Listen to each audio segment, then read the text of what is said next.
All right. I think we're live. Is this working?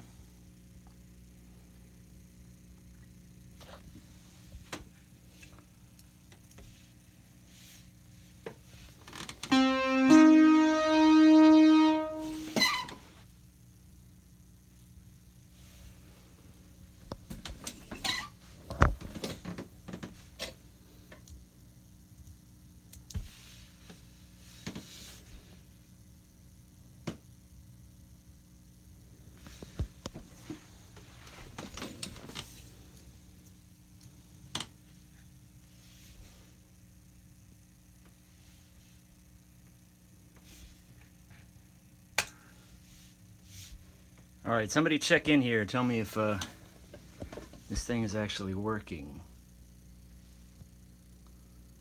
Can you hear me? Am I audible?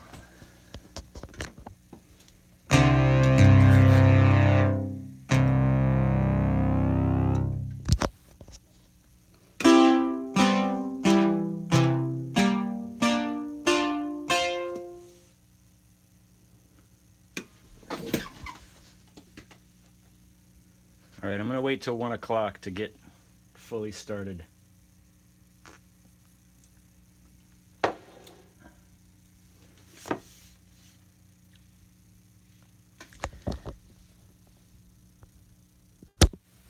In the meantime, let's go through some patches on this thing here.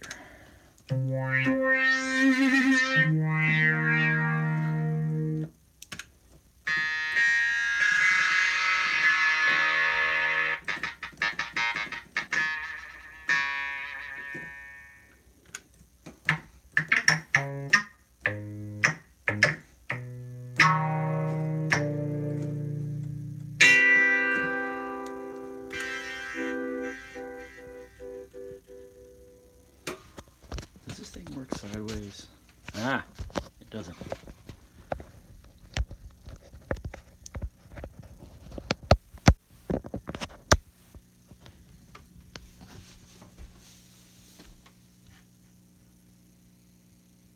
Okay, we're coming up on 1 o'clock, and I'll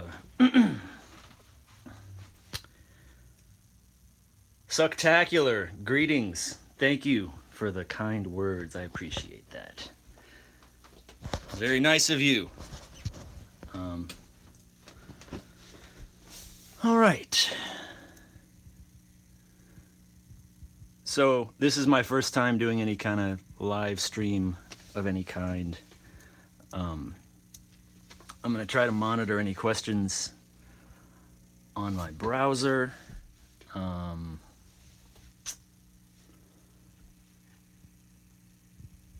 I'll try to keep an eye on any questions coming in here.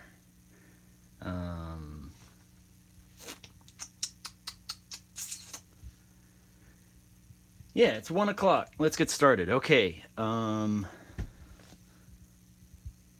Real quick, can somebody just chime in and let me know that you can hear me? Cutter J, the absurdist. Can you hear me?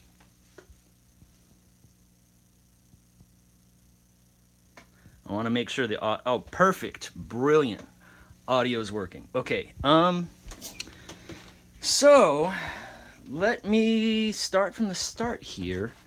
I think the best way to do this is to kind of give you an overview of my studio and my workspace.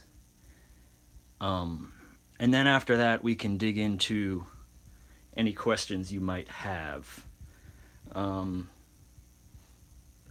So, the basics. I used to record on this desktop Mac here.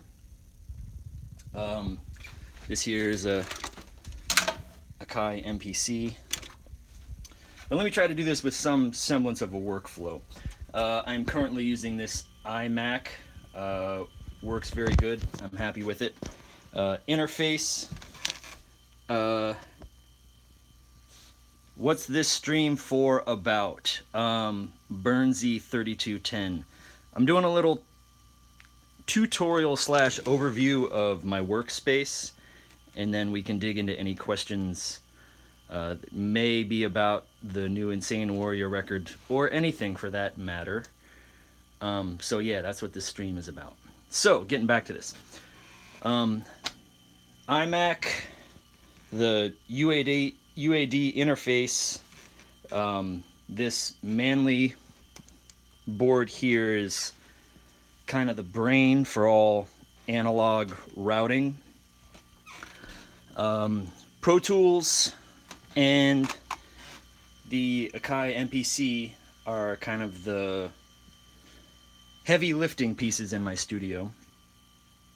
And downstream of that, you have audio sources. So things either come out of the MPC or any of these synthesizers.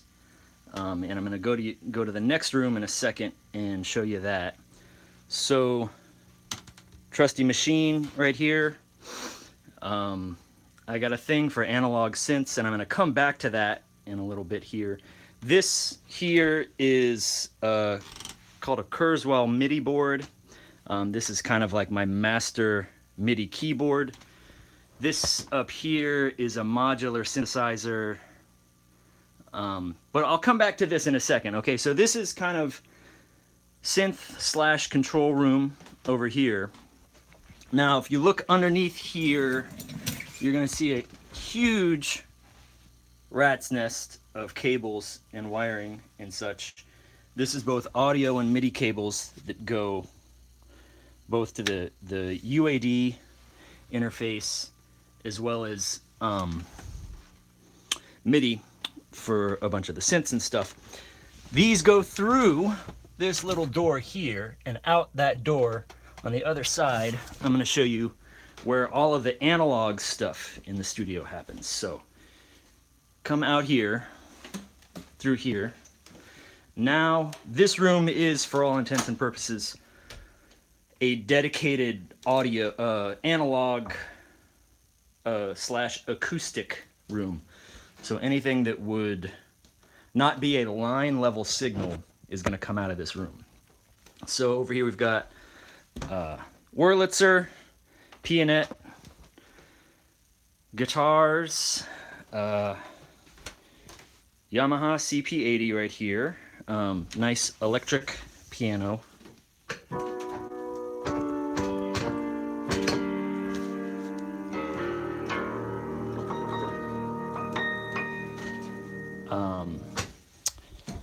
But technically hammers hitting strings, so it's an acoustic.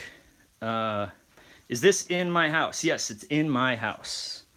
I've always been a home studio guy.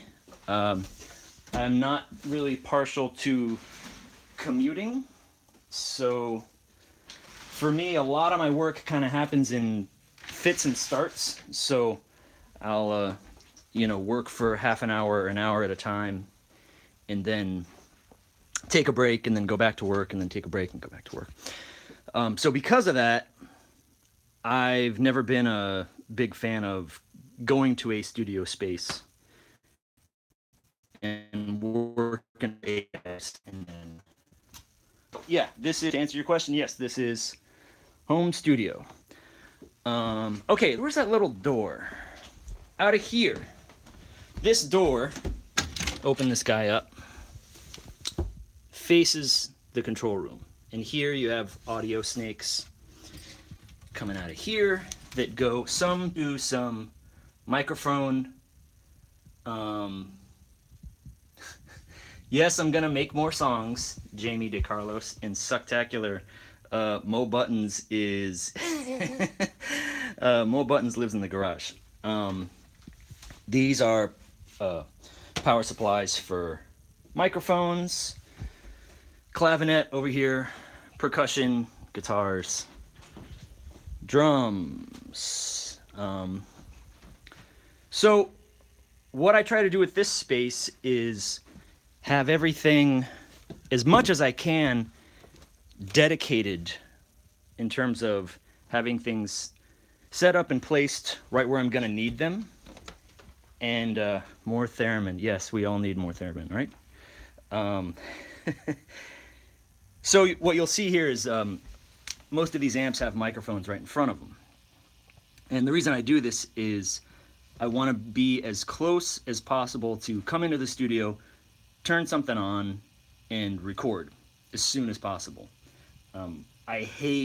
Nobody wants to be routing signal paths and doing all that academic bullshit when you're trying to make a song. So I try to cut out as much of that as I can beforehand. So with these drums, you know, these microphones get moved around, and you know, right over here I've got on this kit, this is a CMV 563 that doesn't always get used. These mics here, these get used pretty regularly.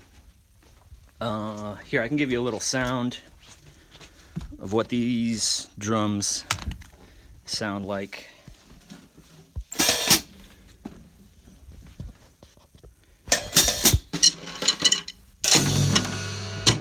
I'm holding the phone, so this is not entirely easy when you're holding the phone, but I don't know. Let's see what happens if I put it in my teeth. Okay. It's probably gonna sound weird. Oh yeah, here.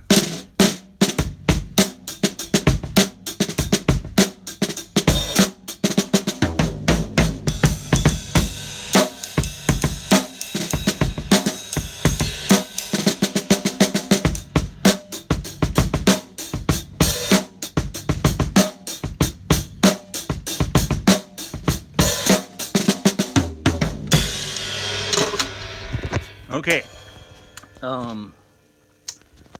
Phone in the mouth drums for you. Anyway, that's what this kit sounds like. Yeah, I have two drum kits here, kind of to have as many different sounds as possible over here. This is got a 57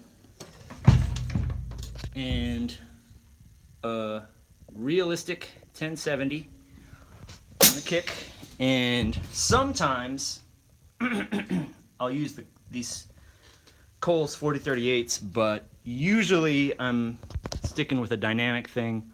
All right, let's try the teeth move again so you can hear this kit.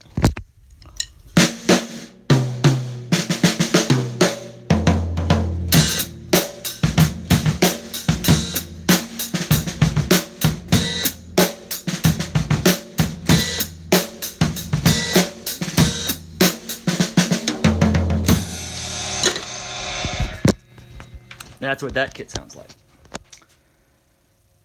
It's a little ringier. It's a little louder.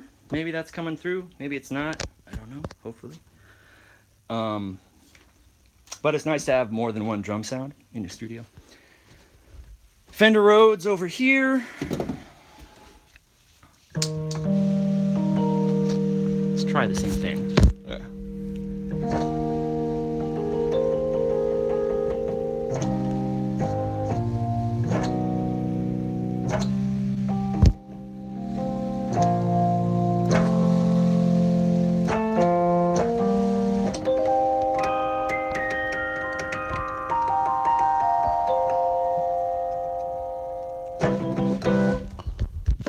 Fender Rhodes for you. Oh, the vibraphone. Everybody likes vibraphone. Same deal here. I got this Gaffel mic that lives right here. Excuse me for the vibraphone. All right, here we go.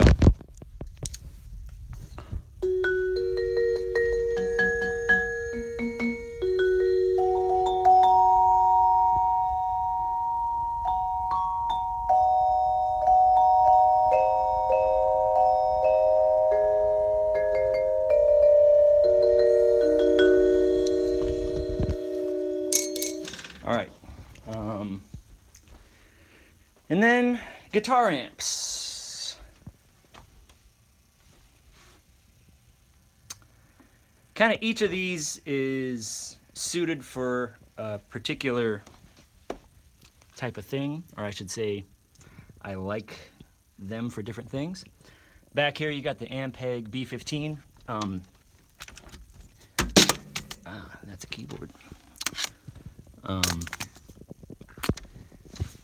This is a thing that I made myself. I've tried a bunch of, I'm always kind of noodling with things to see what sounds I can get that I like. This is a speaker that I wired as a microphone. It's a, I don't know if you can see this.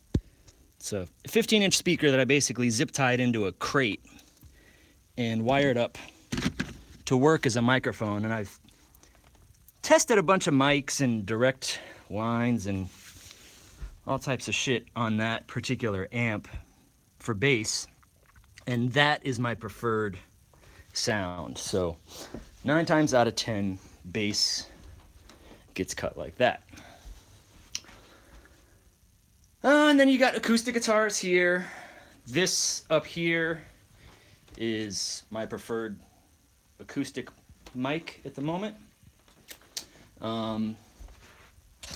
So let's go back in here and we'll look at Synthland. So, little coffee break. I'm going to pull up a Pro Tools session here and show you how I prefer to record synthesizers and such. So in Pro Tools, what I'll do is, one of the things that I did with, well, actually, hold on a second, let me do back up. Bunch of analog synths in here. Over the years, pretty much not pretty much, every single one of these things I've taken apart at some point in time and done some kind of tech work on. Once I started getting into analog synths, I realized that the only way to do it is to just start doing the tech work yourself. So this here is a CS80.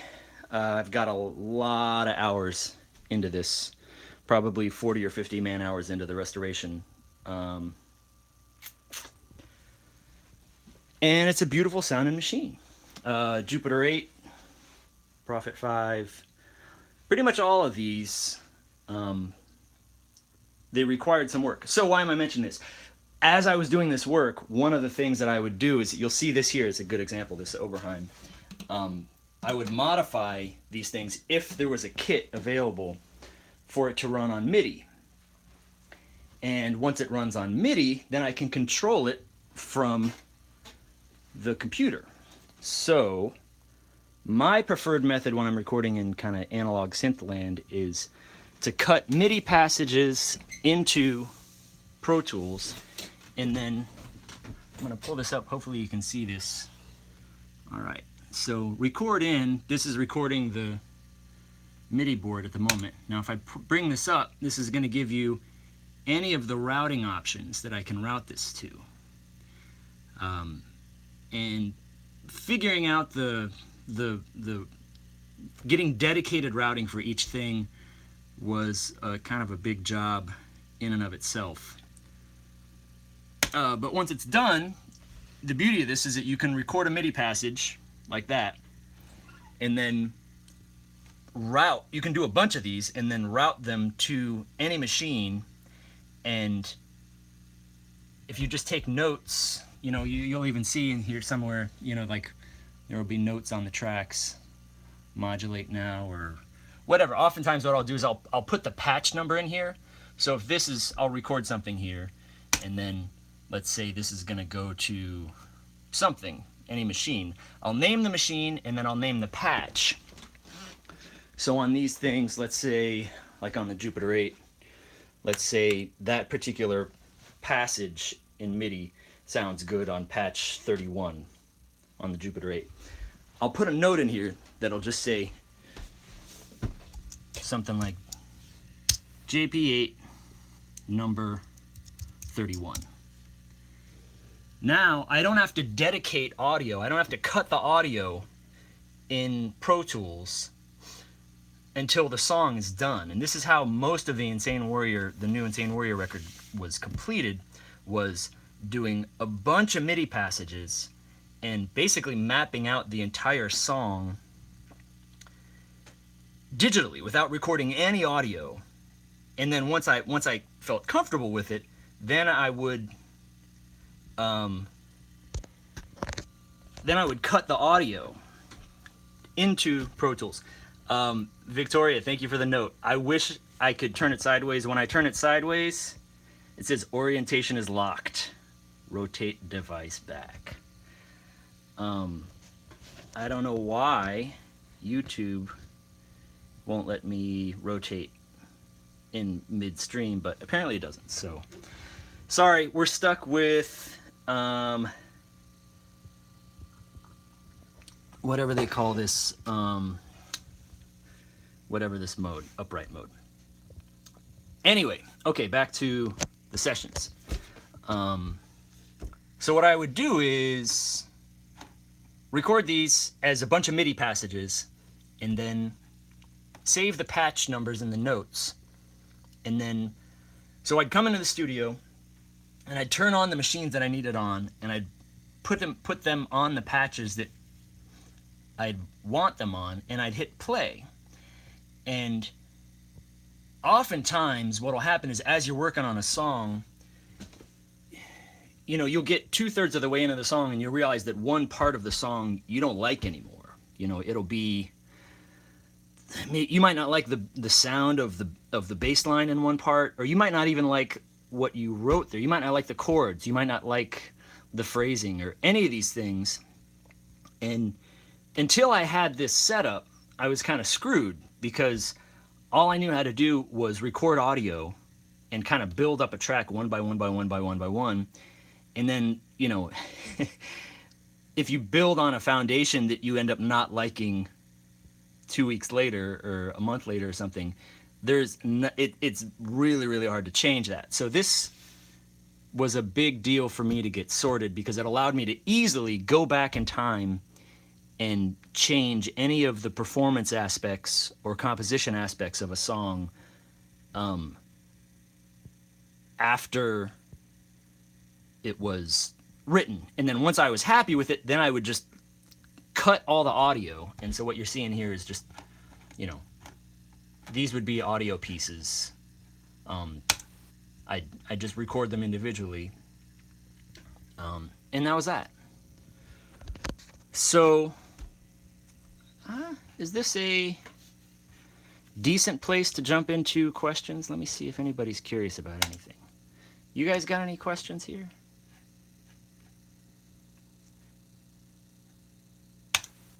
I can start going through a session and give you some insight into some of these things. Let's see what we're looking at here. Plugins used on the master. I try to avoid using plugins on the master personally, because I know that that's eventually going to be the job of the mastering engineer. Here we can look at this individual. Maybe there's interesting stories to tell if we pick apart some of these things. Let me see what that is. So I sometimes will use plugins on the master. I generally try not to. Do I ever send program changes from Pro Tools to the synths? That's not a thing I've gotten into. That is a thing you can do, is you can change, analog synthesizers can receive program changes via MIDI. For me, it's not I've never had a need. There isn't much impetus for me to figure out how to do that. Largely because my general approach here is, I'll find a machine that is good for a particular thing, and I'll just have that patch be like the Synthex sounds really, really great with particular kinds of passages. In fact, I can kind of give you an example. It's a great sounding machine if you're looking to do like ethereal sort of. Let me change this. There we go.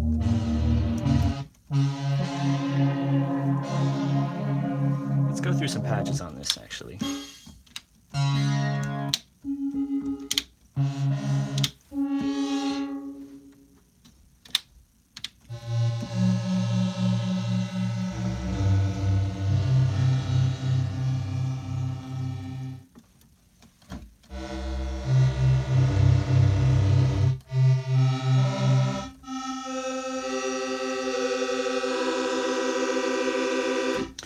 It's great for like ethereal type of sounds, but if you want, you know, kind of a percussive bass line or something that's a little more cutting, that's not the machine that I would go to.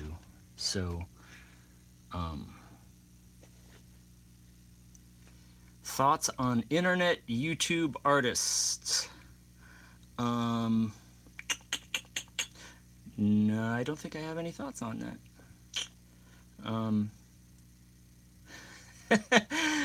What the next? I'm done. As far as somebody, Cutler J the Absurdist asks, what's next as far as synth shopping, and I'm done, man. I've scratched all the itches that I want to scratch. I have answered all the questions that I wanted answered about what machines sound like what, and so I'm out of. I've also spent a lot of time soldering, desoldering, and just generally being a tech that I don't really. I don't want to do that for the rest of my life. So I've got a couple custom builds that I'm working on. Like ground up DIY things, but as far as restoration, I'm done, man. I'm out the game. Okay, session. Maybe we can figure, maybe there's something interesting to talk about if we kind of go through a session here and look at the individual parts of something. So I just randomly pulled up one of the, what inspired you to, Demar asks, what inspired you to create the Insane Worry album? I love it. Thank you very much. I'm glad that you like it. A couple things inspired this record. One of them was I've dabbled with making recordings without drums here and there in the past, and I've found that every time I did it, I came away from it feeling like there was more to dig into there, that I was leaving a lot of stones unturned, if you will. So, you know, I started just making some recordings, and I didn't really know what they were going to go towards. And when I started taking drums off of the proverbial table, I just found like there was a lot of space there, and it got really interesting, and it got fun, and I did one song, and then completing that song, it kind of left more questions than answers in a way. So I just kept going with it, and you know, one of the things that made it fun that you can kind of see from this session is you'll see these are kind of in blocks. So like you'll see this chunk right here is just that intro section. And that is different from this chunk here. And let's see, this first chunk is about 45 seconds long, and then this chunk here is about a minute long, and then come over here, and then this section here is another little minute, and then you have this outro section. So why am I mentioning this? A lot of this record was approached in a way that was kind of like, instead of having a theme to the song and you'd have variations on it and you'd return to that theme throughout the song, a lot of this record was done in a manner where it's like this is, for all intents and purposes, to me, 5 different songs. Each one's about 45 seconds to a minute long. And all I have to worry about is those transition points where one goes into the other. So right here, you know, how those two pieces ease into each other would be kind of the critical thing for how you segue from this little 45-second vignette into the next one, since you know you're not going to come back to this. I know that this is, once this is done, it's done, and once this is done, it's done, and then so on and so forth. So this just got really fun for me, because it was like, you know, I'd have to, it was kind of like its own little challenge, and it was the problem-solving puzzle guy in me enjoyed this challenge of like, well, you're coming out of this, and what's the feeling here? You know, this thing is, this first section here is kind of doesn't really have much of a rhythm. You'll notice that it's just the stock tempo up here. I never bothered changing the tempo because none of this stuff was recorded on a click track or to a grid. And that was another thing that made it kind of fun, was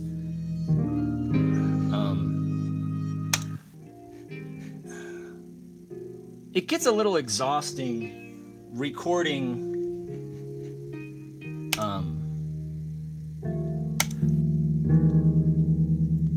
like loop-based music. I mean, don't get me wrong, there's a time and place for it, but you know, I've done a lot of things that are recording kind of loop-oriented music where you're, you know, the goal is to come up with a little 2-bar or 4-bar thing and then have that be so interesting that you can loop it and it can play for 3.5 minutes. And this was kind of a chance to get out of that. So, and then here you'll see,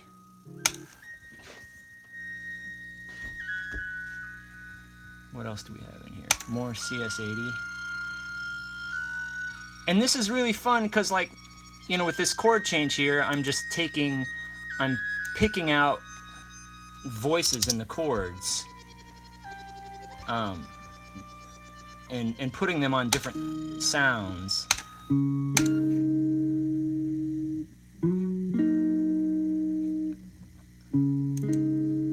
And then once you stack it all up, it has its own thing.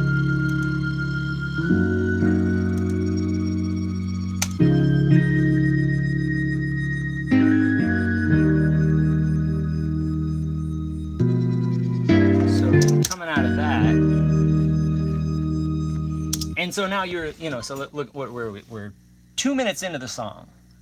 And the other part of what was fun about this was it was really intensive from a, you know, like, to look at it from a, I mean, for a guy like John Williams, this is not intensive, but for a guy, a bedroom hack guy like me, this is a lot of work to,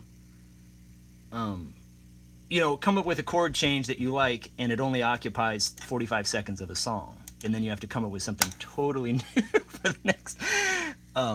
So it was labor intensive, but it was also fun because then you can kind of play one against the other. So this had, you know, this coming out of this, it had obviously like a very kind of like summery, light-hearted feel to it, you know. And I didn't want to go for this next little vignette. I didn't want to go, you know, you have there's an aesthetic decision to be made there in terms of what do you want this, you know, do you want like super hard contrast or kind of hard contrast or not really contrast at all, you know? So, and this was done with, so I wanted something that was still major key oriented, but would have maybe some passing chords or just, you know, maybe a couple curveballs in this section here where it was like, I didn't want to go completely, you know, like apeshit right here, in terms of the contrast against the previous piece, but I also wanted the song to progress. I didn't want this to feel like, it occupied the exact same aesthetic space as this previous section. So what this was is actually an arpeggiator on this Kurzweil MIDI board. This has an amazing arpeggiator. There's like 9 different arpeggiation modes on it, and that's what this was. And as I mentioned before, and what you're hearing there is the right here. What you're hearing is an arpeg. You might be able to pull it up. Let me see if. Hold on a second. Let me. I might be able to show you exactly how this was done. Hold on a second.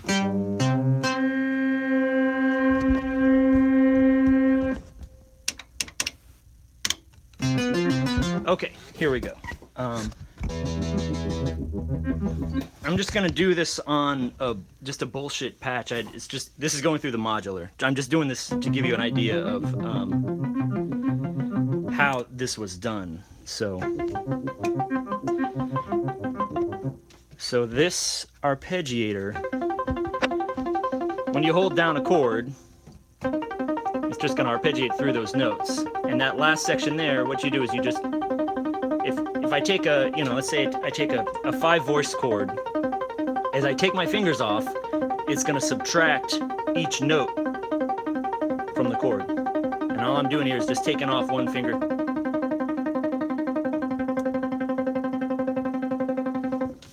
And that's how this here was done.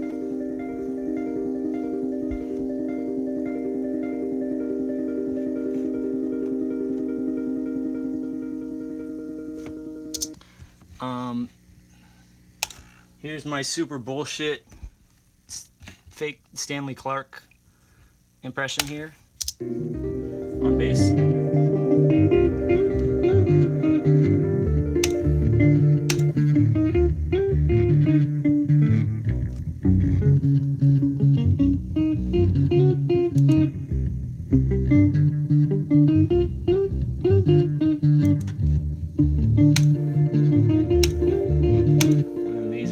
By themselves.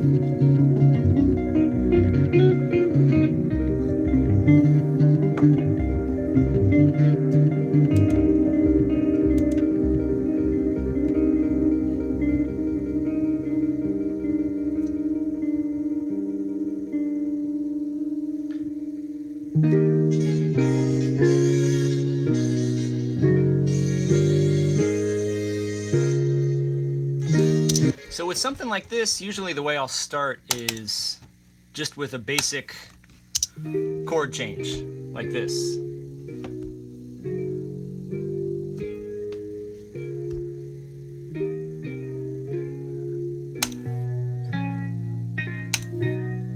And with this song, usually I just record MIDI passages and then I would send them out to one of the Nord keyboards in the other room and put a mic in front of an amp, and just to give it a little bit more of a interesting sound than like a DI. And then here goes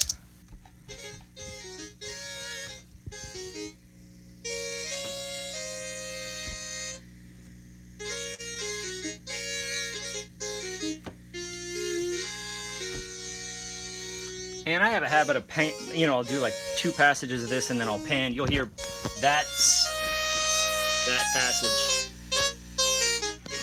And that's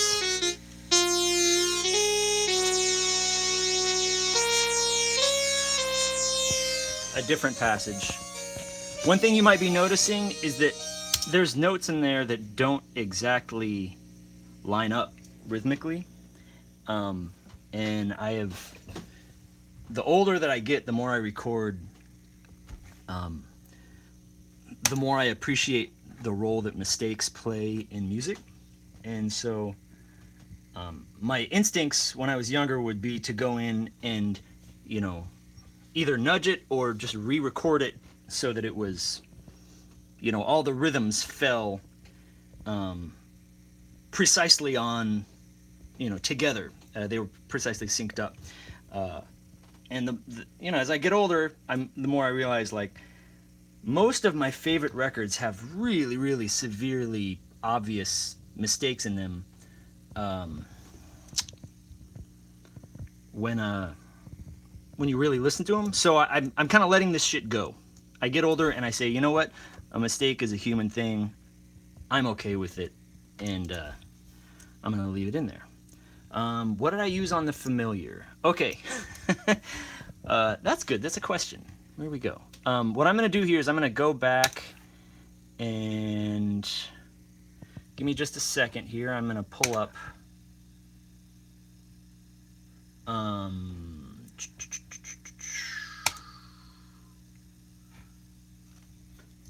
I'm going to try to pull up the session for the familiar, which was, I think I know what this is. You'll notice in here that most of these sessions were named dates. I didn't really know what to call any of these songs when I was making them, so I would just record them as like the day that they were, you know. I'd basically wake up, and if it was like May 7th, 2017, I'd just name a session May 7th, 2017, and then it'd either work out and get kept or not. Okay, here we go. I think this is what we're... Somebody asked about what was used on the familiar. So here goes the session. Let's find out. All right, this here, I'm going to take off all the groups.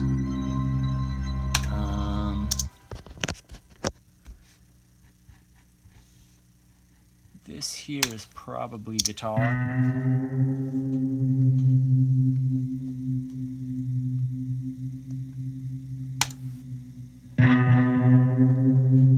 Yeah, so basically you've got some guitar tracks, and then there's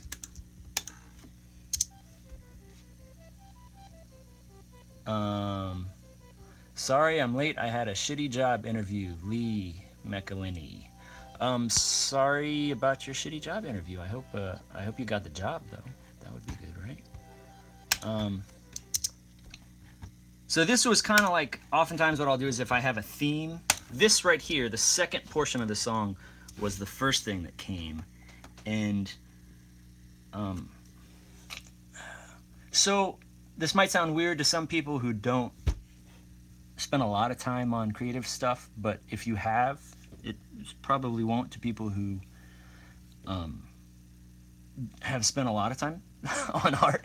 Is the more you do it, the more you start to hear like a kind of like a quiet voice as you're in the creative process, that'll kind of nudge you one way or the other as far as what you're doing, and you learn to listen to that. It's just really just an instinct as to whether something's working or not, because when you first start making art, in my experience, your instinct is to make something and then immediately think that it's either really good or it's really shit, and oftentimes it's kind of somewhere in between.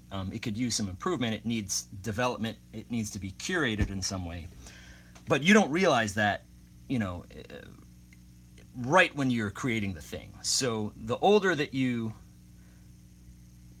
for me, the older I got, the more I did this, the faster the response time was in that quote-unquote, little voice that you hear or whatever. So, why am I mentioning that? This right here, this melody is where the song started.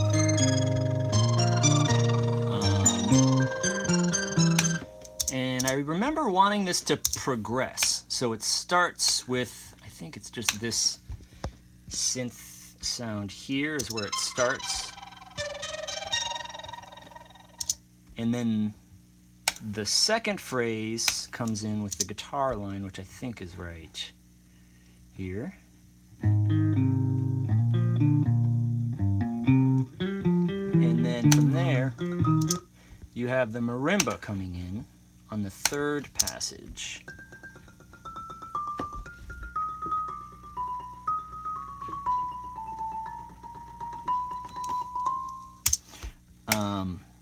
But anyway, so this is where the song started, and just starting like that, it just didn't.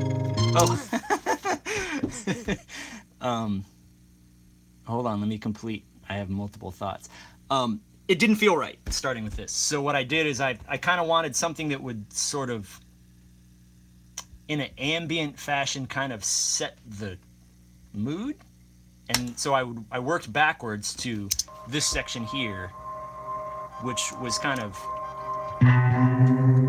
intentionally didn't have a whole lot of harmonic content going on in it. It was sort of meant to just set a mood a little bit before introducing this thing. I'm laughing because I just heard something. I want to play you something real quick. I think it's this vibraphone passage. I don't know if you can hear this. There's a breath. What you'll hear is a breath. It's pretty loud to me. Listen.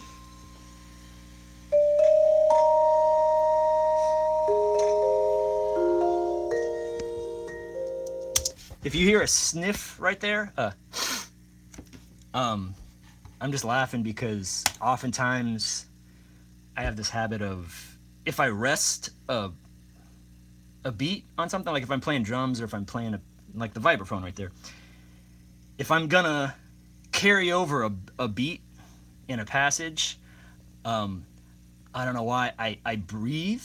I have to.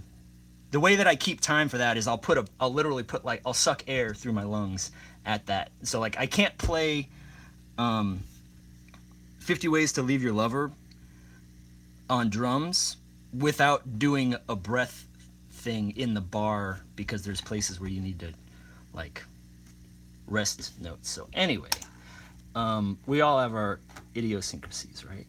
Anyway, moving on. Okay.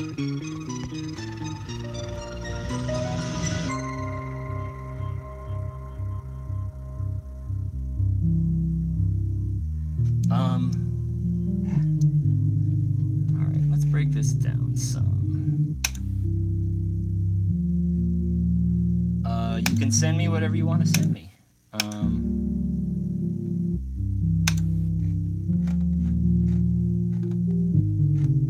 Where is that? Okay.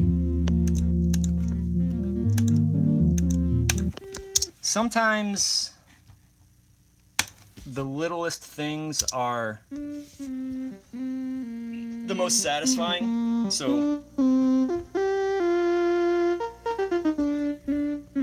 that little melody there, kind of perfect example of what I was talking about earlier with the quiet voice thing and the following your instincts. This was one of these things that just it just felt right at the time, and there's nothing like on paper. If you look at a chart of that melody, it's pretty boring. There's nothing. I'm not leaning heavily on any of the like seconds or sevenths, any weird degrees of the key. It's all pretty boilerplate as far as the note selection, if you will. But it just felt right. And so sometimes you stumble on something and it's like, if it feels right, it's got to be, you just let it be what it is, you know? So moving on here.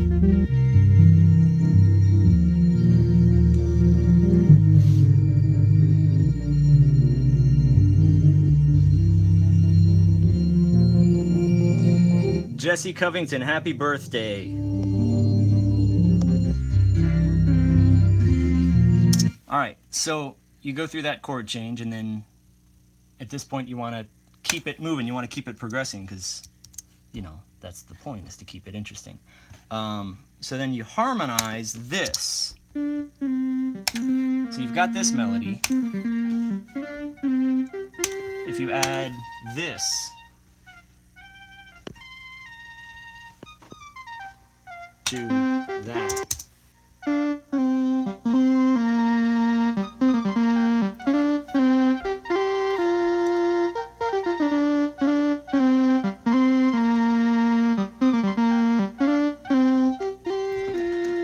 Fun fact, that is not a, if you listen to those melodies, they have rhythmic things in common, but they don't, it's not like I'm tracking just straight up parallel thirds or something, which would be kind of the obvious way to harmonize. If you listen to the Marvin Gaye I Want You album, it's, oh, my battery's dying. The vocal harmonies on that record are incredible, and I learned a lot.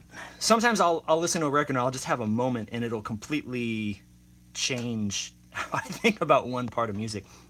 And I had a moment once listening to that album where listening to the vocal harmonies that he was doing, where they wouldn't track the main melody in any logical way. It was kind of just off the grid. It was almost like he was freestyling the notes, but his rhythms are falling within.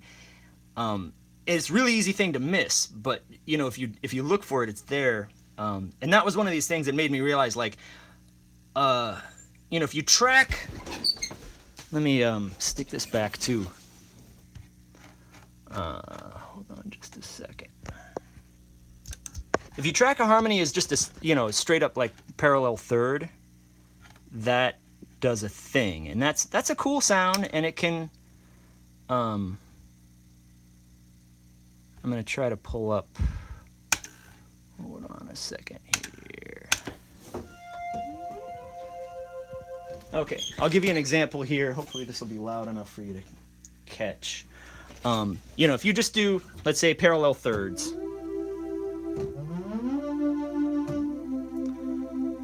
you know, that has a sound. But, you know, if you keep things within the key, you can go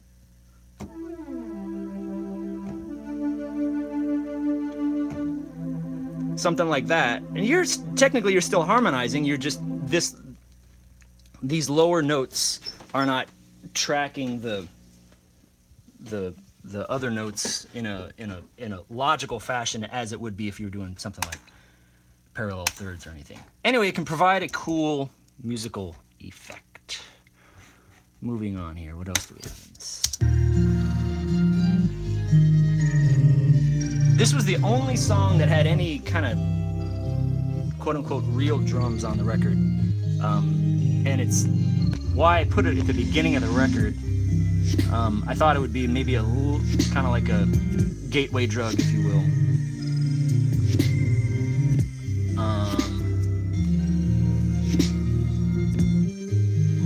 Oh, here's another fun thing, is that when I cut this, you'll see this MIDI passage up here is one big long, it's not a loop. I tried to do this in a way where I would, you know, I had the chord change, and I'm gonna see if I can, I don't even know where this stuff is. All right, here. It's kind of constantly evolving was the goal with this, was to have it so that it's not getting played the exact same way every single bar. I try to kind of, you know, freestyle it a little bit just to kind of give it the feeling of progressing or evolving. Yeah, Boards of Canada is rad. They're sweet. And oftentimes what'll happen, so if you got something that's kind of functioning on like this is, the rhythm of this is, you know, largely 16th note oriented at this tempo. So, you know, when you're looking at overdub stuff, oftentimes I'll look to kind of break that rhythmic, work against that rhythmic orientation, if you will. So let me see where these other things come in. Hold on.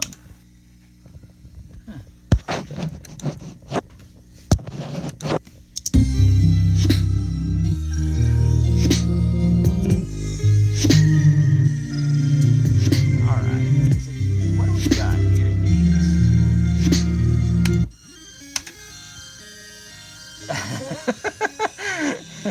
Why is this even in here, man? That's just weird. But this is you know, this is not loud in the mix, but this is kind of the beauty of just messing around in a home studio, is that you can have mistakes happen, and you're not worried about, you know, you're not on the clock. You're not like, oh man, I'm just dicking around here and it's costing me, you know, $60 an hour or something like that. So I have all the, you know, when you're working out of your home studio, it's like you got all the time in the world to let the happy accidents happen, basically. That wasn't what I was looking for. Maybe this. Let's try this. All right, this is what I was looking for. So this sound here,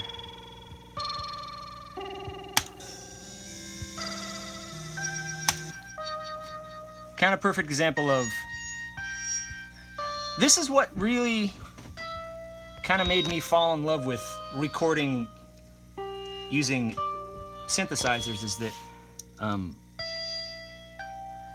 what I found is that there's like an interplay between the sound that you are pulling up on a machine and the passage that sounds good on it. So trying to think of an example of how to a better way to put this. Almost every patch on an analog synthesizer is going to have a good passage for that patch and a inappropriate way to approach that. So, for example, if you're going to play something that's got really long attack and decay times, let me see if I can find something. This is an example of something that's, I don't know how well you guys can hear that. Let me turn this up a little bit. This sound has really slow attack and decay sounds programmed into it. If I try to play something really fast, it's just not gonna come across. So there's a passage that's gonna sound great with that particular patch. Coming back to this is kind of an example of, you can understand if this sound, if you were trying to play, you know, Flight of the Bumblebee or some shit on it, it would just sound ridiculous, you know. But for this part in this particular song, this sound works, so to speak.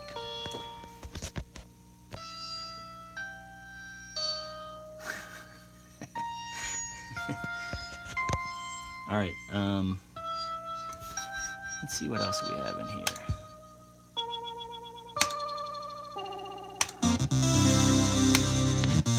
All right, this is another example of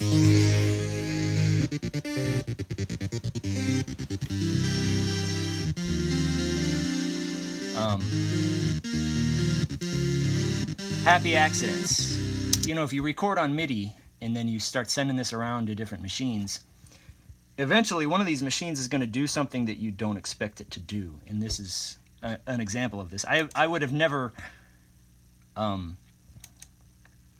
it's people have been asking me my whole career, like, how did you think to do the blah blah blah on the blah blah blah? And I chuckle because 9 times out of 10 the answer is like, oh, I wasn't trying to do that. That just kind of happened. I didn't even know I didn't know if he was going to do that. So this is a perfect example of, you know, you can kind of hear how it's kind of jittery and it's kind of almost mistracking in places.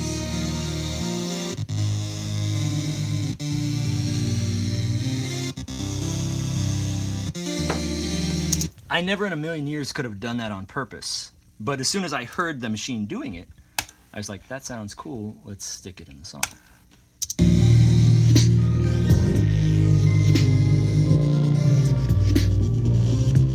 All right. And you'll notice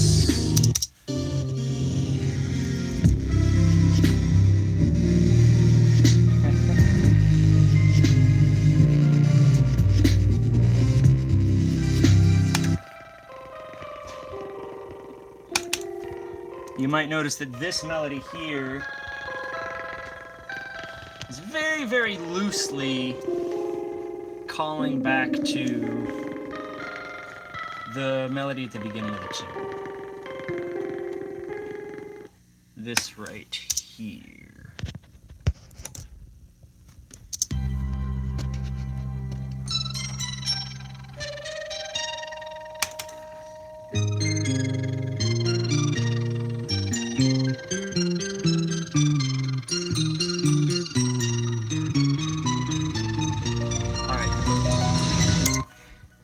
And this was probably the closest thing to like a quote-unquote normal song on the record, and that's why I put it at the beginning, because I didn't want the record to be too jarring. But anyway, this, you'll see that melody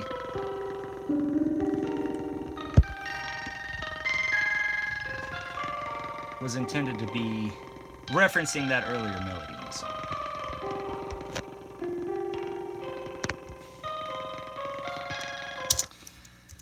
All right, you guys got any other questions? Because my phone is at 10% and it's about to die. Cameron, you got 10 years on me. That faded away. I didn't get to read the rest of your message. Let me see if there's any other questions on the internets.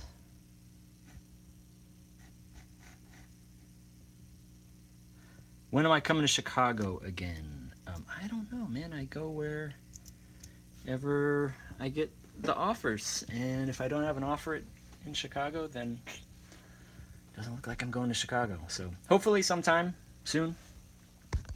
All right, well, thank you guys for stopping in. Hopefully this was informative. Possibly a little boring. What the hell are you going to do? But this is RJ. And this is my studio. Signing off.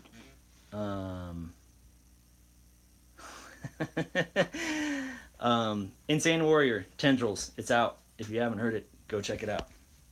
See you guys later.